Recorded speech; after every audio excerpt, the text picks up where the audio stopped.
Today, we rack the wine we made earlier. Stay tuned.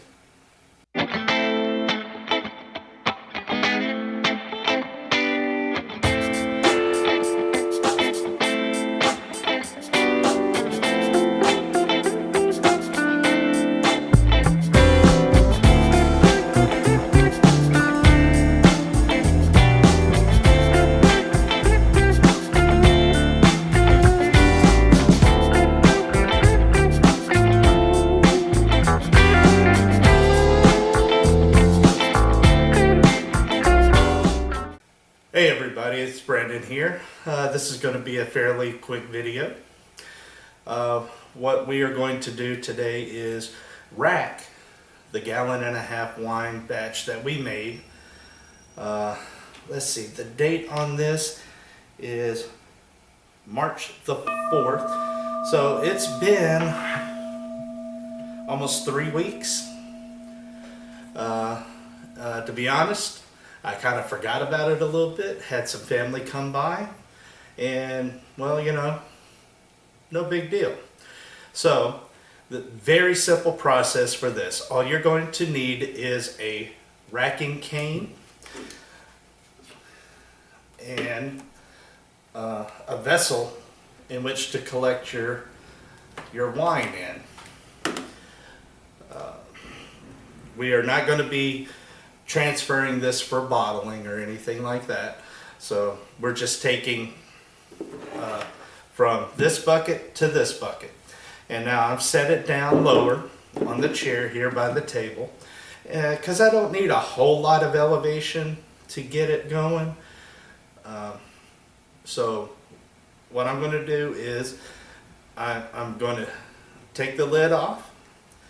We're going to siphon our wine down into our secondary bucket, leaving behind all of the must in the bottom, which is all the dead yeast and any particulates that happen to fall out during the fermentation process. So what I'm going to do now is we're going to go ahead and remove our lid.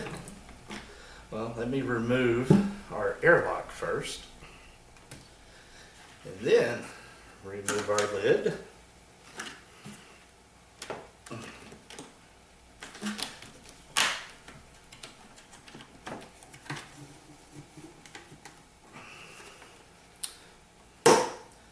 Okay.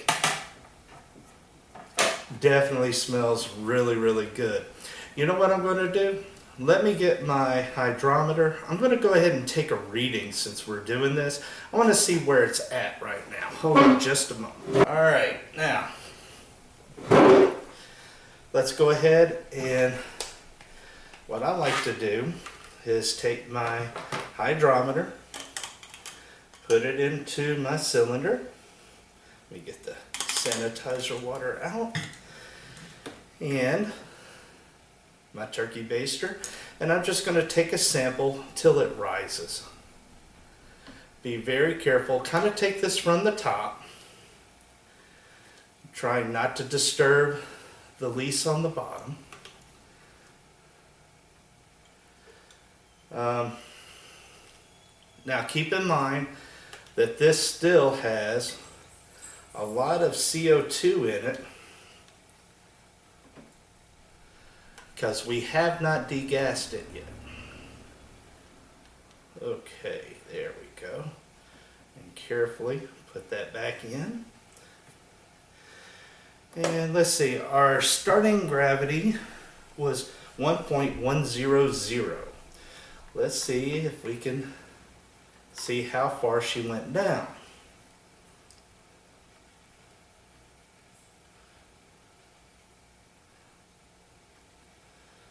Okay, 1.000, not bad.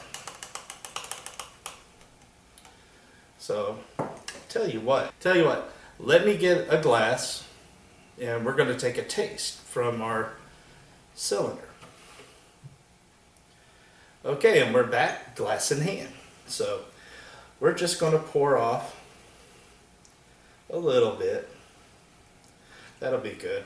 Now this is still good. Everything is sanitized.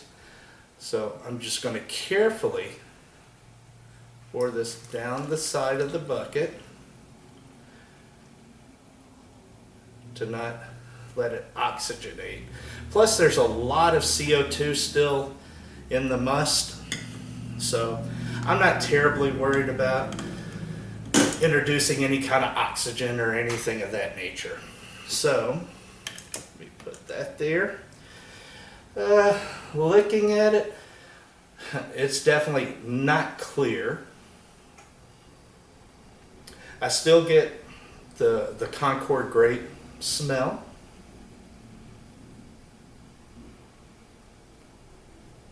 Yeah, but in a few weeks this should clear out, but it is still pretty cloudy, and a lot of that could be the CO2 as well.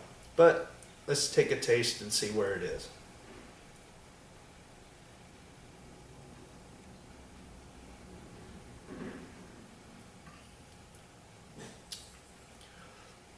That went pretty dry.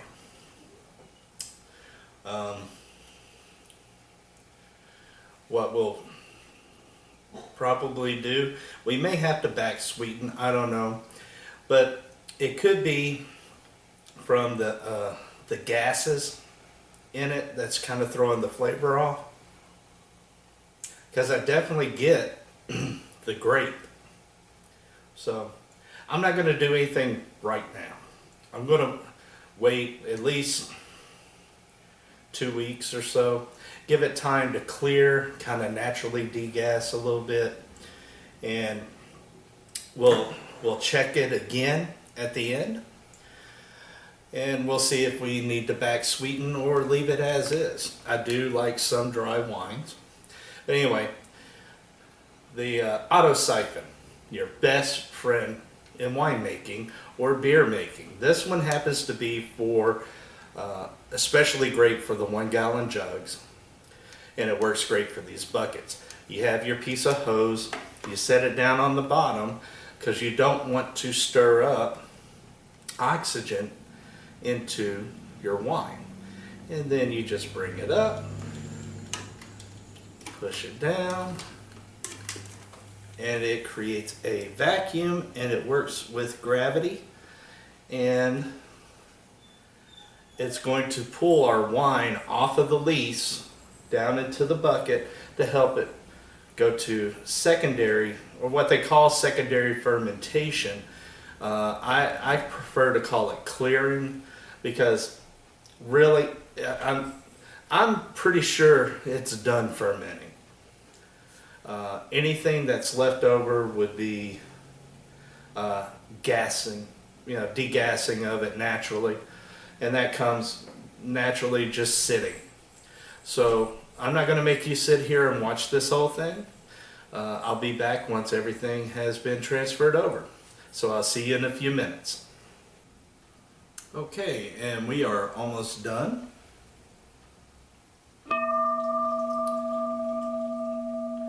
Just like that.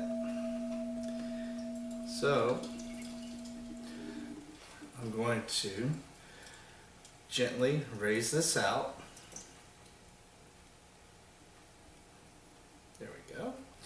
And put it in this bucket. Now, in the bottom of the bucket, you see all of that? That's the lees. That's all the yeast and everything that has fallen out of suspension. And that's the stuff we do not want in our wine. And looking at this, there is a lot of bubble action still going on from releasing the CO2. It is highly carbonated, for lack of a better term, at this point. Now, while I was transferring, I did take a little sip of what was left from our test sample, and just a short couple of minutes of sitting out, some of the gases had escaped and the flavor improved significantly. So I may not have to back sweeten this, which is a good thing.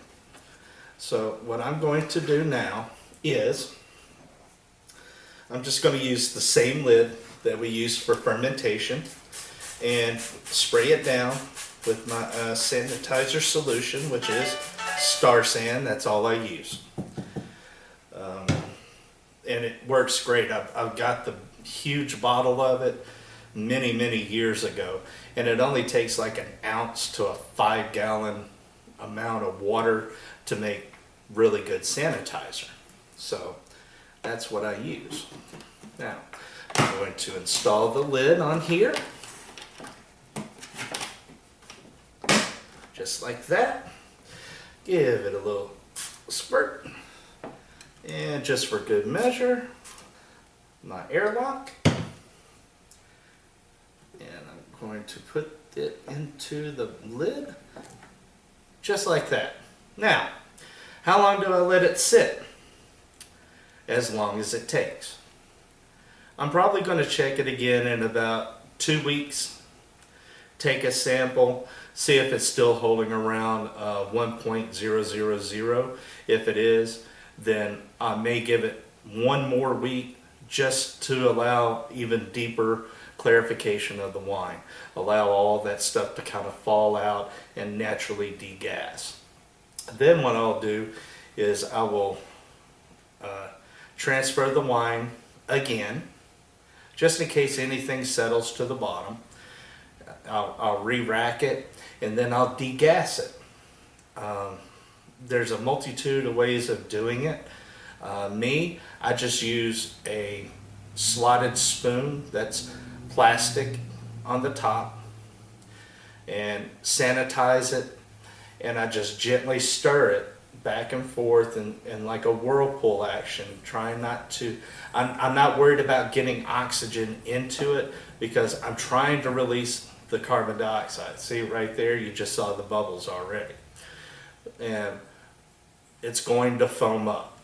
When it foams up, that's a good thing. You're releasing all of those gases out of the wine, which can cause off-putting flavors. Also, you don't want to bottle carbonated wine. Here's some that I bottled earlier today, and the last thing you want is high pressure in these bottles because they will explode. So what I'm going to do is I'm going to put this back into my closet and let it kind of naturally degas and clarify. And I'll check on it in about 2 weeks and see where it sits. If it looks good, then what I'll do is I'll go ahead and film installment number 3 on this right here. Now, if you're seeing this video and you haven't seen our first installment, I'll go ahead and post a link up here where you can go and look at it. Okay, folks, well, that's going to be it for today. I will see you in 2 or 3 weeks when this is ready to be racked and bottled. And we will see you all then. Have a great day.